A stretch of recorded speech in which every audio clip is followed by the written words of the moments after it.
There is a plant that bleeds gold. Not metaphorically, not poetically. When you cut the stem of this plant, a thick, golden liquid seeps from the wound. It is not water. It is not ordinary sap. It is a substance containing molecular compounds that have been identified in no other edible plant on this planet. Scientists have published over 400 peer-reviewed studies on it. 400! They have documented anti-inflammatory properties, anti-diabetic properties, anti-obesity mechanisms, neuroprotective activity, compound after compound, study after study, result after result. And yet, if you walk into any pharmacy in America right now, any health food store, any supplement aisle in any grocery chain from coast to coast, you will not find it. You will not find a single mainstream product made from this plant. 400 studies, 0 products. This is Ashitaba, and its silence has a price you have been paying without knowing it. Welcome to Nature's Blacklist. The name itself is a confession, Ming-shu-ya, Ashitaba. In Japanese, it translates literally to tomorrow's leaf. This plant regrows so fast that its name is a description of what it does. Cut a leaf today, by morning, a new shoot is already pushing through. The plant named itself after the one thing the supplement industry cannot sell you: regeneration without a subscription. Ashitaba is Angelica keiskei, a member of the Apiaceae family, the same botanical lineage as carrots, celery, and parsley. But that is where the family resemblance ends, because Ashitaba does something no carrot, no celery stalk, no parsley sprig has ever done. It produces chalcones, specifically 2 compounds called xanthoangelol and 4-hydroxyderacin. These are not the same antioxidants you find in your blueberries. These are not the catechins in your green tea. These are not the curcuminoids in your turmeric capsules. These molecular structures have been isolated, characterized, and published in the Journal of Natural Products, in Planta Medica, in the Biological and Pharmaceutical Bulletin. And in every single one of those publications, the researchers noted the same thing: found in no other commonly consumed plant. Let that settle. You spend money every month on antioxidant supplements. You buy green tea extract, turmeric capsules, vitamin blends engineered in factories and shipped in plastic bottles. And there exists a plant producing compounds that no other edible species on Earth produces, backed by over 400 published studies. And you have never heard its name. That is not an accident. That is architecture. To understand why, you need to see the numbers, because the numbers do not lie, and they certainly do not care about commercial convenience. Open PubMed right now, the United States National Library of Medicine. Type 2 words, Angelica keiskei. Watch the screen fill. Over 400 results, peer-reviewed, published in international scientific journals. Study after study documenting bioactive properties that would make any pharmaceutical executive salivate.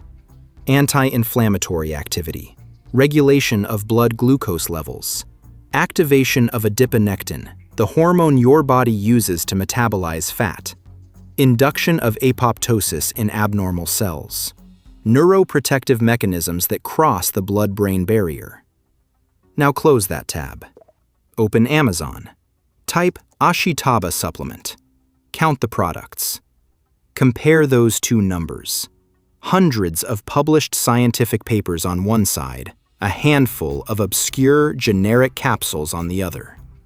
That gap is not a market failure. It is a market decision. The global supplement industry generates over $200 billion annually. $200 billion. That money flows because you buy what they formulate, what they patent, what they package, what they market. Ashitaba is a perennial plant. It regrows overnight. It produces continuously for 3 to 5 years from a single planting. You can grow it in a pot on your balcony. You cannot patent a perennial. You cannot build a subscription model around something that regenerates itself every 24 hours. You cannot create dependency on a plant that refuses to die. And that is the architecture. Not a conspiracy, not a shadowy boardroom decision. Something quieter, something worse. Structural neglect. The system does not suppress what threatens it. It simply never speaks its name. The most effective censorship is silence. But the story goes deeper. Because this is not just a plant. It is a timeline. And that timeline starts over 4 centuries ago on a volcanic island you have never heard of. Hachijō-jima. A volcanic island 287 kilometers south of Tokyo, rising from the Pacific like a fist of black rock wrapped in green. The island is small. The population is smaller. But there is one statistic that has haunted researchers for decades. The centenarian rate on Hachijō-jima is 3 times higher than the Japanese national average. 3 times higher than a country that already leads the world in life expectancy. On an island where modern medical infrastructure arrived late and specialist care remains limited, people live longer than almost anywhere else on Earth. Picture a morning on Hachijō-jima. Mist rolls off the volcanic slopes. An elderly woman, 87 years old, walks through her garden. She bends without effort. She cuts a handful of dark green leaves from a plant that reaches her waist. Golden liquid beads at the cut. She does not think about chalcones. She does not know the word xanthoangelol.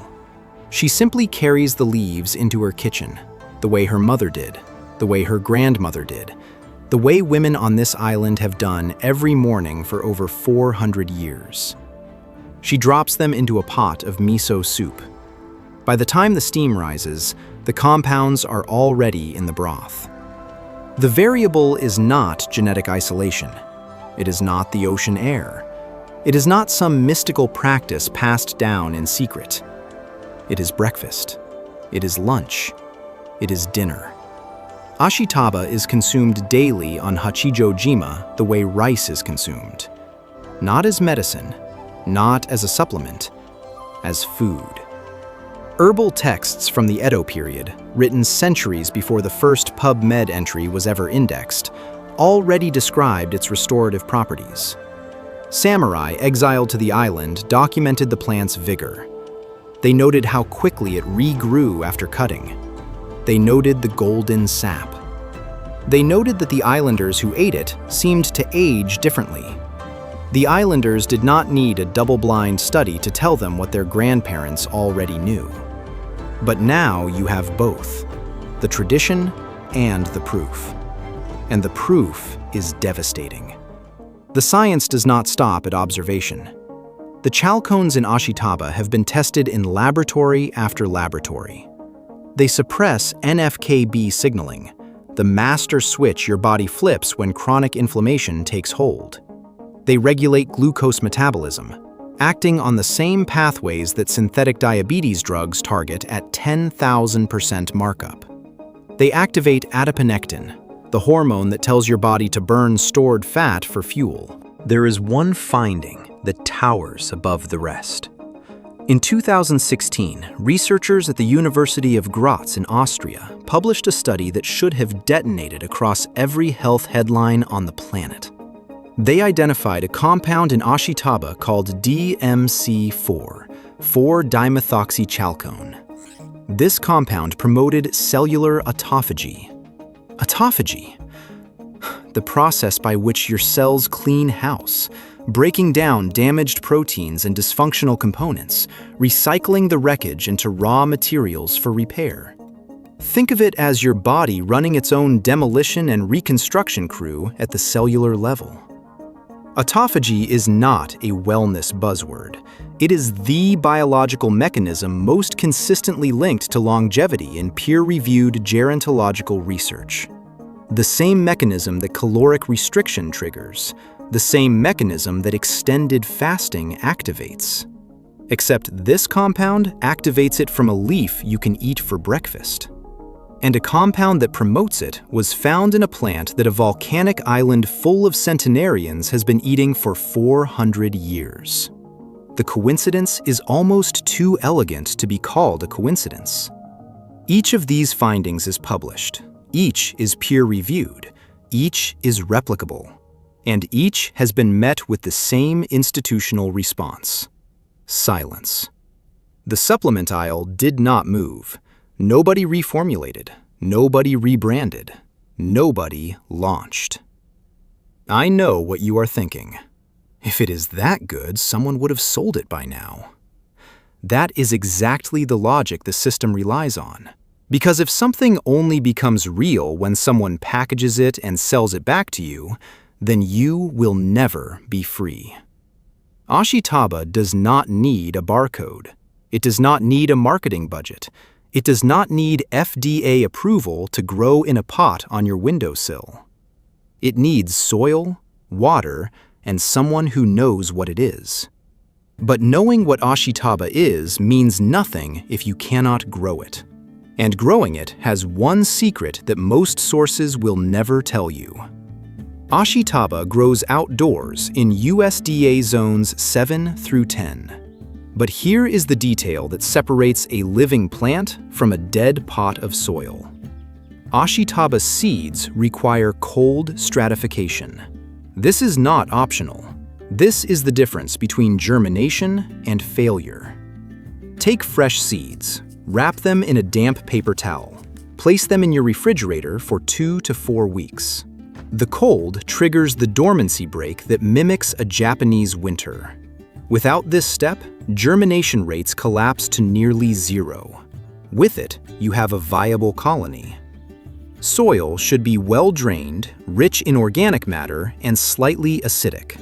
Partial shade is preferred. Ashitaba does not tolerate full sun and extreme heat. In tropical climates, seek elevation and shade to avoid scorching the leaves. Water consistently, but do not waterlog. Soggy roots rot. This plant rewards patience. It punishes impatience. One plant, properly maintained, produces harvestable leaves continuously for 3 to 5 years. One packet of seeds can establish a permanent, self-sustaining colony. You are not buying a supplement. You are growing a pharmacy. The young leaves are edible raw in salads or cooked in stir-fry. The traditional preparation on Hachijō-jima is tempura, the leaves dipped in light batter and fried until crisp. The flavor is bitter and herbaceous, somewhere between celery and Angelica root, with a complexity that processed supplements have never captured because they were never designed to. You can dry the leaves for tea. You can blend them fresh into smoothies and juices. Every method preserves the chalcones. Every method bypasses the supplement aisle entirely. But know the failure points. Old seeds lose viability fast. Ashitaba is not a plant you buy from a dusty packet in a clearance bin. Source fresh seeds from specialty companies. Kitazawa Seed Company carries them. Strictly Medicinal Seeds carries them. Online seed exchanges among dedicated growers carry them. The seeds exist. The infrastructure was never lost. It was simply never promoted. And know one critical identification warning. Ashitaba belongs to the Apiaceae family. So does poison hemlock. So does giant hogweed. If you are foraging and not growing from verified seed, you must know the difference. Ashitaba has thick, glossy, dark green trifoliate leaves with serrated edges. The stems are robust and round. When cut, they exude that distinctive golden sap. No toxic lookalike in the Apiaceae family produces golden sap. That is your verification. That is your forensic signature. If you cut a stem and the liquid is clear, watery, or absent, it is not Ashitaba. Walk away. If you have any allergy to carrots, celery, or parsley, exercise caution. The family connection is real. Pregnant or nursing women should consult a healthcare provider before consuming Ashitaba, as large-scale safety data for those populations does not yet exist. Over 400 peer-reviewed studies have documented the bioactive properties of Ashitaba's chalcone compounds. These findings come from laboratory analysis and animal research. Large-scale human clinical trials have not yet been funded. The research is promising. It is not a prescription. What I am showing you today is what the science has found, and what the market has chosen to ignore. Now come back to the island with me. On Hachijō-jima, nobody reads the 400 studies. Nobody knows the word chalcone. Nobody has heard of xanthoangelol or 4-hydroxyderacin. They simply eat the plant their grandparents ate, and their grandparents' grandparents. The leaves are picked in the morning. They are cooked by noon. The golden sap stains their cutting boards the way it has stained cutting boards on that island for 4 centuries. No packaging, no branding, no subscription. Just a plant that bleeds gold, heals itself by morning, and keeps feeding the longest-lived people in the longest-lived country on Earth. The supplement industry sells you extracts of plants you could grow. The pharmaceutical industry patents molecules they found in nature. And somewhere in between those two empires of dependency, a plant that bleeds gold, that regenerates overnight, that contains compounds found nowhere else on this planet, sits in obscurity. Not because it failed, but because it succeeded too completely to be profitable. It was never banned. It was never made illegal. It was simply never promoted. And the most effective form of erasure is silence. We traded sovereignty for convenience. We traded a plant that grows itself for a bottle that empties itself. Every Ashitaba plant growing on a balcony, in a backyard, in a community garden is a quiet act of defiance against a system that profits from your dependence. Every golden drop of sap that bleeds from a freshly cut stem is evidence that biology does not answer to quarterly earnings. The sap is still flowing. The leaves are still regrowing every morning, just as they have for centuries. The 400 studies are still published, sitting in databases, waiting for someone to read them. The island is still there, its centenarians still walking their gardens at dawn. The only thing that was missing was you knowing about it. Now you know. If this vault opened something for you, subscribe to Nature's Blacklist and hit the bell. Every like and every share preserves the knowledge they never wanted you to have. Some plants are too free to sell. Some compounds are too powerful to promote. And some vaults were sealed shut for a reason. The next vault opens soon.